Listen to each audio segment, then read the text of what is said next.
رب لا تذرنی فردا وانت خیر الوارثین. رب لا تذرنی فردا وانت خیر الوارثین. رب لا تذرنی فردا وانت خیر الوارثین. یہ دعا جو ہے نا میں ہر روز وظیفے کے طور پہ پڑھتی ہوں. وظیفے سے مراد یہ ہے کہ کئی دفعہ پڑھتی ہوں، میرے روز کے معمول میں شامل ہے. اور یہ دعا کی بیسیکلی تو یہ کانسیپٹ کہ اولاد میں کوئی وارث ہو، یعنی بے اولاد لوگ پڑھتے ہیں اس کو نا، رب لا تذرنی فردن. لیکن میں پڑھتی ہوں کہ یا اللہ جو کام میں نے شروع کیا ہے یہ میری موت سے ختم نہ ہو جائے بلکہ اس کے وارث پیدا کر دینا. آپ سب کے لیے نیت کر کے پڑھتی ہوں کہ شاید آپ کو تو نہیں پتا ہوگا لیکن میں اس نیت سے کہ یا رب جو کام شروع ہوا ہے اور جس کا بیڑا اٹھایا ہے یہ ایسا نہ ہو کہ ہم دنیا سے جائیں اور پھر کتاب بند ہو جائے. تو اللہ کی کتاب بند نہیں ہوگی انشاءاللہ، لیکن اس کام کو آگے لے کے چلنے والے چلتے چلے جائیں اور پھر ان کے آگے وارث اور ان کے اور ان کے اور ان کے، یہ رکے نہ یہ کام.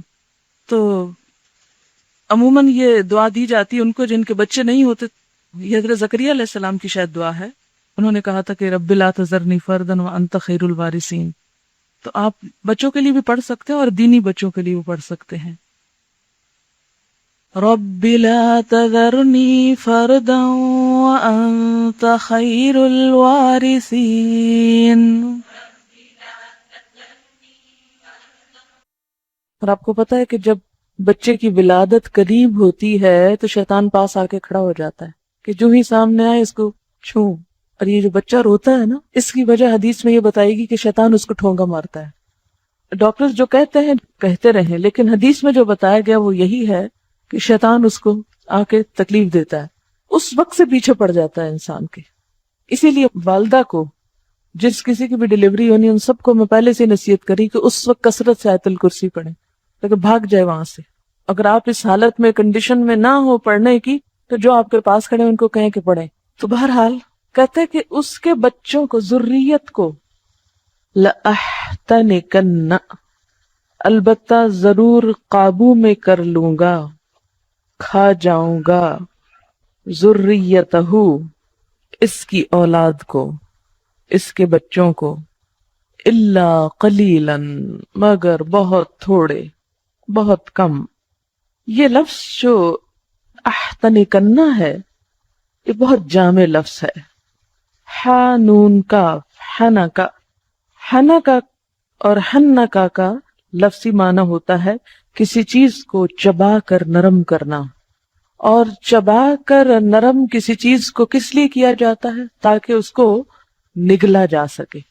کسی سخت چیز کو آپ نگل نہیں سکتے تو پہلے آپ اس کو کیا کرتے ہیں؟ چباتے ہیں، نرم کرتے ہیں، پھر اندر لے جاتے ہیں. شیطان نے بھی کیا کہا کہ میں کیا کروں گا، اس کو کھا جاؤں گا. اب یہ کھانا محاورتی معنی ہے، لفظی معنی نہیں ہے. اسی طرح تحنیک کہتے ہیں نا گھٹی کو، گھٹی نہیں دیتے بچوں کو، اس کو تحنیک بولتے ہیں. اور پھر ہونے کا اور ہن کا سبھی بچے کو مہذب بنانا. احتناق ہوتا ہے کسی چیز کو پورے کا پورا لے لینا. اچھا آپ نے گھٹی کے بارے میں بھی سنا ہوگا، جب بچہ پیدا ہوتا ہے تو اس کو گھٹی دی جاتی ہے. نبی صلی اللہ علیہ وسلم کے پاس بچے لائے جاتے تھے، آپ کھجور کو چبا کر نرم کر کے تو ان کے تالو میں لگاتے تھے، چٹاتے تھے. اور اس کا بھی کہا جاتا ہے کہ جو شخص گھٹی دیتا ہے اس کے اثرات ہوتے ہیں بچے کے اوپر. ہوتا یہ کہ بچہ بالکل ایک ان ٹچ نئی چیز ہوتا ہے نا، تو جو پہلے ہاتھ اس کو لگتے ہیں، جو اس کے زبان کے اندر یا جسم کے اندر انسان کے انگوٹھے سے یا انگلی سے جو ریز جاتی ہیں وہ اس کی شخصیت پہ اثر انداز ہوتی ہیں. اسی لیے کہتے ہیں کہ نیک شخص سے ہمیشہ یا اچھے خصلت انسان سے پہلا ہاتھ لگوانا چاہیے تاکہ اچھائی جذب ہو انسان کے اندر. تو اس نے کیا کہا شیطان نے کہ میں اس کو گھٹی دے دوں گا، پیدا ہوتے ہی اپنے ہاتھ لگا دوں گا. یعنی یہ لفظی تفسیر ہے، اب لفظی پہ مت جائیں، یہ صرف میں اس کی گہرائی تک پہنچنے کے لیے آپ کو یہ بات کر رہی ہوں کہ اتنے تو شاید انتظار میں آپ کے ماں باپ بھی نہ تھے جتنا شیطان تھا. آپ کے ماں باپ نے کوئی پلاننگ نہیں کی ہوگی کہ بچہ آئے گا پہلے اس کے ساتھ کیا کریں گے ہم، کوئی نہیں سوچ کے رکھتا. یہ کپڑے ان کے بنانے خریدنے وہ شوق ہوتے ہیں لوگوں کو، وہ ڈھیروں ڈھیر مال اکٹھا کر لیتے ہیں.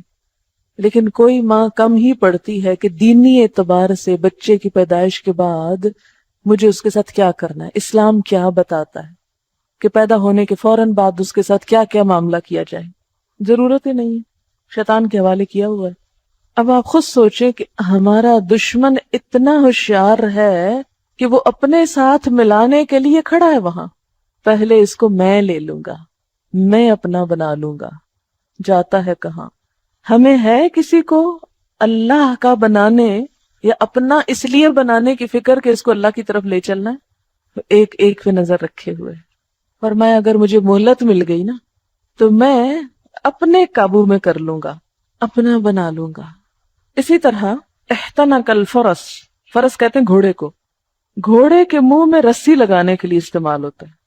کبھی آپ ٹانگے پہ بیٹھے ہوں تو اس کی جو باگیں لگائی جاتی ہیں، یعنی لگام جو لگائی جاتی، یعنی میں اس کو لگام دوں گا. اچھا، جب لگام کسی چیز کی ہاتھ میں آ جائے، گھوڑے کی لگام جب گھوڑا چلانے والے کے ہاتھ میں آ جائے تو پھر کیا ہوتا ہے؟ وہ اس کو پوری طرح اپنے قابو میں کر لیتا ہے، پوری طرح اپنے قبضے میں کر لیتا ہے.